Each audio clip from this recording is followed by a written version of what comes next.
I found a little crowd of perhaps 20 people surrounding the huge hole in which the cylinder lay. I have already described the appearance of that colossal bulk, embedded in the ground. The turf and gravel about it seemed charred as if by a sudden explosion.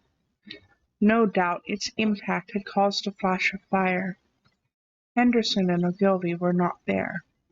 I think they perceived that nothing was to be done for the present, and had gone away to breakfast at Henderson's house.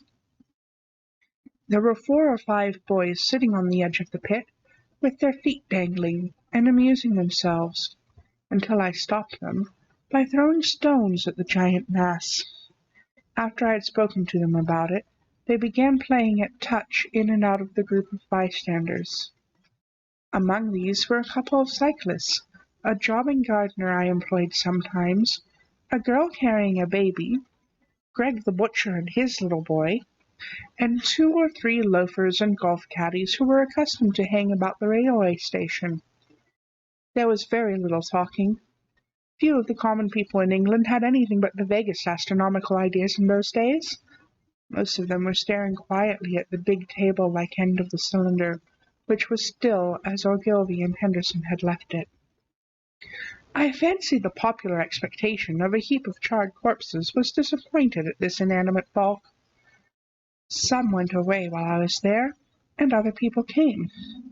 I clambered into the pit, and fancied I heard a faint movement under my feet. The top had certainly ceased to rotate. It was only when I got thus close to it that the strangeness of this object was at all evident to me. At first glance it was really no more exciting than an overturned carriage or a tree blown across the road. Not so much so, indeed. It looked like a rusty gas float. It required a certain amount of scientific education to perceive that. The grey scale of the thing was no common oxide, that the yellowish-white metal that gleamed in the crack between the lid and the cylinder had an unfamiliar hue. Extraterrestrial had no meaning for most of the onlookers.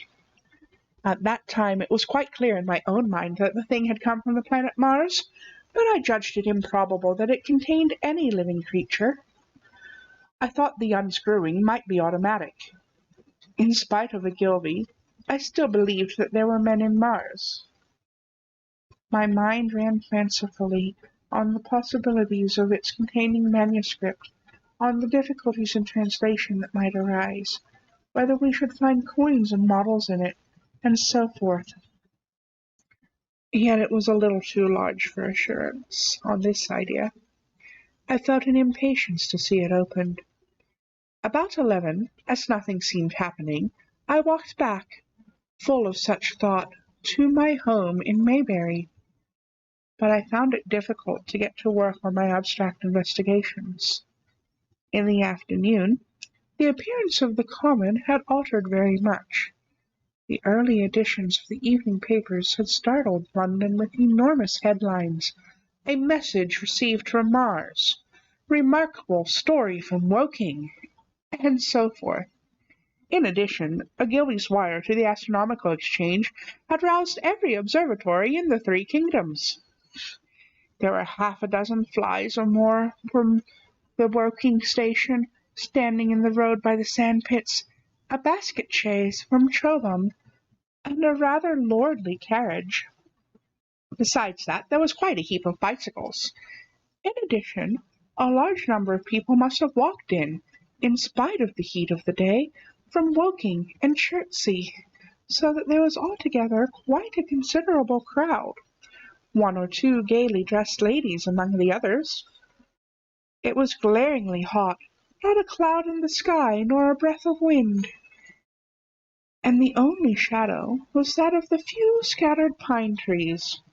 The burning heather had been extinguished, but the level ground towards Ottershaw was blackened as far as one could see, and still giving off vertical streamers of smoke. An enterprising sweetstuff dealer in the Chobham Road had sent his son with a barrow-load of green apples and ginger beer. Going to the edge of the pit, I found it occupied by a group of about a half-dozen men. Henderson, Ogilvy, and a tall, fair-haired man that I afterwards learned was Stent, the Astronomer Royal, with several workmen wielding spades and pickaxes. Stent was giving directions in a clear, high-pitched voice. He was standing on the cylinder, which was now evidently much cooler.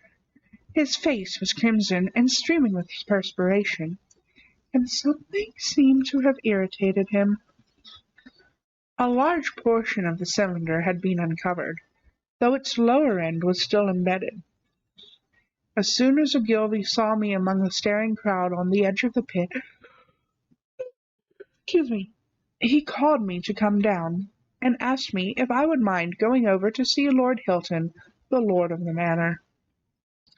The growing crowd, he said, was becoming a serious impediment to their excavations, especially the boys. They wanted a light railing put up, and help to keep the people back. He told me that a faint stirring was occasionally still audible within the case, but that the workmen had failed to unscrew the top, as it afforded no grip to them. The case appeared to be enormously thick, and it was possible the faint sounds we heard represented a noisy tumult in the interior. I was very glad to do as he asked, and so become one of the privileged spectators within the contemplated enclosure. I failed to find Lord Hilton at his house, but I was told he was expected from London by the 6 o'clock train from Waterloo, and as it was then about 5:15, I went home, had some tea, and walked up the station to waylay him.